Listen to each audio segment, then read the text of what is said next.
الحمد لله رب العالمين والصلاة والسلام على سيد الأنبياء المرسلين وعلى آله وأصحابه أجمعين أما بعد أعوذ بالله من الشيطان الرجيم بسم الله الرحمن الرحيم يا أيها الذين آمنوا بالله ورسوله صدق الله العظيم. اللہ تعالیٰ کا ارشاد فرماتے ہیں ایمان والو اللہ اور اس کے رسول پر ایمان لے آؤ.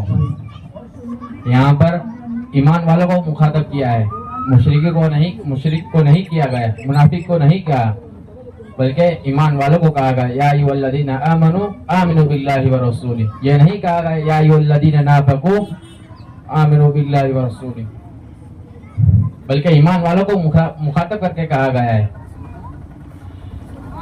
ہمارے اندر ایمان کی کمزوری ہے, اسی لیے اللہ تعالیٰ نے قرآن میں ارشاد فرمایا کہ ایمان والوں ایمان لے آؤ, یعنی زبان سے کلمہ پڑھنے والوں اب دل سے بھی کلمہ پڑھ لو. ایمان کی دو صورت ہوتی ہے, ایک صورت ایمان اور ایک حقیقت ایمان. صورت ایمان اس کی مثال میں آپ کو اس طرح دوں جیسے کہ ایک میوزیم ہے, اس کے اندر ایک شیر کا پتلا رکھا ہوا ہے, اس کے اندر وہ شیر ہو بہو جو ریئل لائف میں جو شیر ہوتا ہے حقیقت والا وہی شیر دکھتا ہے, لیکن وہ پتلا ہوتا ہے. اس کے دانت بھی ہوتے ہیں, اس کی مونچھ بھی ہوتی ہے, اس کی آنکھیں وغیرہ سب کچھ ہوتی ہے, لیکن جو لوگ میوزیم میں جاتے ہیں اس سے کھیلتے ہیں, اس کے منہ میں ہاتھ ڈالتے ہیں, اس کی پونچھ سے کھیلتے ہیں, یہاں تک کہ اس کے اوپر بھی چڑھ جاتے ہیں, لیکن کوئی اس شخص اس سے ڈرتا نہیں ہے. اسی طرح یہ ایمان اسی طرح, لیکن وہ بندہ جب جنگل میں جاتا ہے اور دیکھتا ہے کہ ایک شیر اس کے سامنے آ جاتا ہے, کیوں, اور وہ ڈر جاتا ہے, کیوں, کیونکہ حقیقت اس کے سامنے آ گئی. اسی طرح ایمان کی بھی دو صورتیں ہیں, ایک صورت ایمان اور ایک حقیقت ایمان. صورت ایمان جیسے کہ زبان سے کلمہ پڑھنے والا اگر کوئی شخص اذان کو سنتا ہے تو اس کا دل نہیں مچلتا, اللہ کا ذکر سنتا ہے اس کا دل نہیں مچلتا. اسی طرح اللہ کا ذکر وغیرہ ہوتا ہے تو اس کے دل میں ایمان کی کیفیت نہیں پیدا ہوتی, لیکن جب صورت ایمان پیدا ہو جاوے تو ہمارے اندر ایمان کی کیفیت بدل جاتی ہے. حضرت بلال رضی اللہ تعالیٰ عنہ جب اذان کرتے تھے تو آپ صلی اللہ علیہ وسلم کا دل مچل جاتا تھا, کیوں, کیونکہ حقیقت ایمان کی تھی ان کے اندر. میں آپ کو ایک مثال دے کے سمجھانا چاہتا ہوں کہ جیسے کہ دو آدمی ہیں اور ایک ہمارے اندر دونوں ایمان کی کمزوری ہے, ایک کافر اور ایک ایمان والا ہے.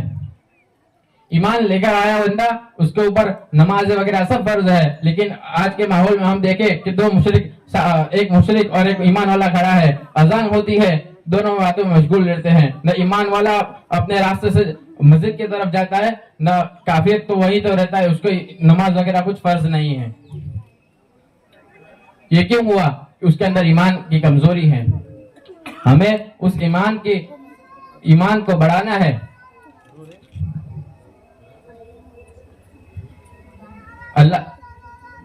اللہ تعالیٰ نے ایمان والوں کو مخاطب کر کے فرمایا ہے یا ایھا الذین آمنوا باللہ ورسولہ. آج ہم کسی کو نصیحت کرنے جاتے ہیں تو کہتے ہیں کہ جاؤ مشرک کو جا کے کہو, منافق کو جا کے کہو, لیکن یہاں پر اللہ تعالیٰ نے ایمان والوں کو ہی مخاطب کر کے فرمایا ہے. ایک مرغی کا انڈا ہے, مرغی اندر پوری تیار ہو چکی ہے, وہ باہر نکلنے کے قریب ہے. اگر اس سے کہا جائے کہ تم اس دنیا میں اس انڈے سے باہر نکلو گی تو اس پر یہاں پر 6-6 فٹ کے انسان ہے, 25-25 فٹ کے درخت ہے, 50-100 منزلہ بلڈنگیں ہیں, کیا وہ اس پر یقین کرے گی؟ لیکن جب باہر نکلے گی تب اپنے آنکھوں سے دیکھ لے گی, حقیقت کو مان لے گی. اسی طرح کہ ہم یہ دنیا کے انڈے میں, زمین و آسمان کے انڈے میں بند ہے. آپ صلی اللہ علیہ وسلم یہ پوری دنیا جنت جہنم کی سیر کر کے آئے ہیں. انہوں نے ہم کو بتلایا کہ کل قیامت قائم ہوگی, کل جو نیک عمل کر کے لائے گا اس کے لیے جنت بھی ہے, اور جو برے کام کر کے لائے گا اس کے لیے جہنم بھی ہے. ہمارے پر اختیار چھوڑا ہے اللہ تعالیٰ نے کہ جو نیک کام کرے گا اس کے لیے جنت میں ڈال دیا جائے گا, اور جو برے کام کرے گا اس کو جہنم میں ڈال دیا جائے گا. یہ نماز اللہ تعالیٰ کی مقبول عبادت ہے. پہلے زمانے میں 2 ٹائم کی نماز تھی, پہلے ایک فجر اور ایک عصر, فجر اور عصر تھی, لیکن ان کے لیے نماز مسجد میں ہی ادا کرنی تھی, ضروری تھی ان کے لیے. آج ہمارے لیے بہت سہولت ہو گئی ہے. اگر ہم نوکری پہ جا رہے ہیں, نوکری میں اندر ڈیوٹی کر رہے ہیں, نماز کا وقت ہوا, مصلی بچھاؤ, نماز پڑھ لو.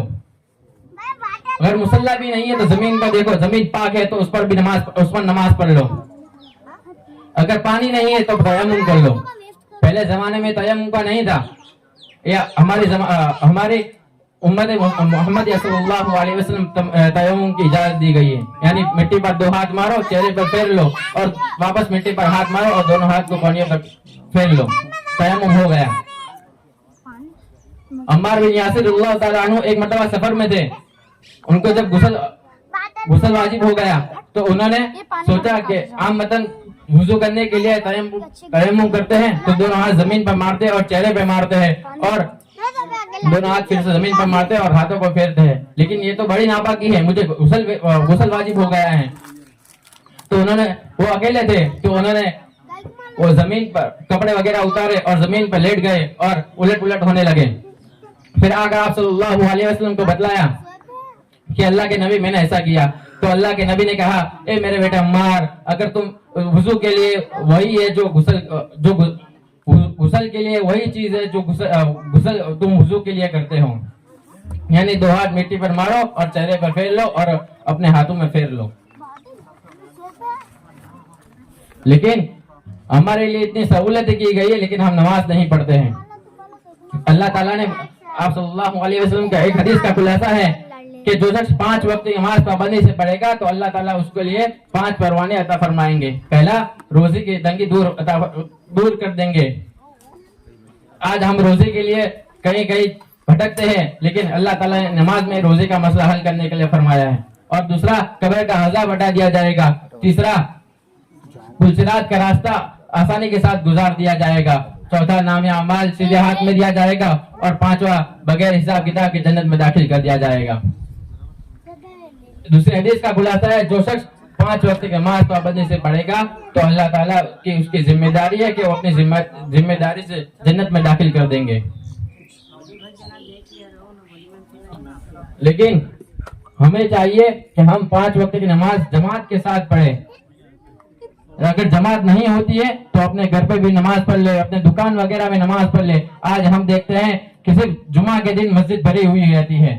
ہم نے صرف جمعہ کی فکر کی ہے کہ جمعہ کے دن مسجد بھر دیتے ہیں. ایسے ہی 5 وقت کی نماز ہم پر فرض ہے, صرف جمعہ فرض نہیں ہے. جمعہ کے دن مسلمان ہو جاتے ہیں اور دوسرا آئے دن ہم منافق کی طرح گھومتے رہتے ہیں. جمعہ کے دن پوری مسجد بھر جاتی ہے. آج ہمارا ایک ہفتہ ہو گیا مسجد میں دیکھتے, یہ مقامی ساتھی ایک سب کے برابر نہیں رہتے. کیوں؟ ہمارا ایمان کمزور ہے. ہمارے ایمان کو پختہ کریں. صرف ہم جمعہ نام کے مسلمان نہیں ہیں. اللہ کے نبی کل روزے میں عشر میں حوضے کوثر پر جو پانی پلائیں گے ہم کو, اس وقت ہم جائیں گے تو ہم کیا منہ دکھائیں گے؟ فرشتے ہم کو سائڈ میں کر دیں گے. اللہ کے نبی یہ نہ آپ کی نماز پڑھتے تھے, نہ کچھ آپ کی سنت کا خیال رکھتے تھے. ہم کیا منہ دکھائیں گے ان کو؟ اس لیے ہم کو چاہیے کہ 5 وقت کی نماز پڑھے اور اللہ تعالیٰ کے دوسرے جو احکام ہے وہ پابندی سے ادا کرے. وآخر دعوانا الحمدللہ رب العالمین.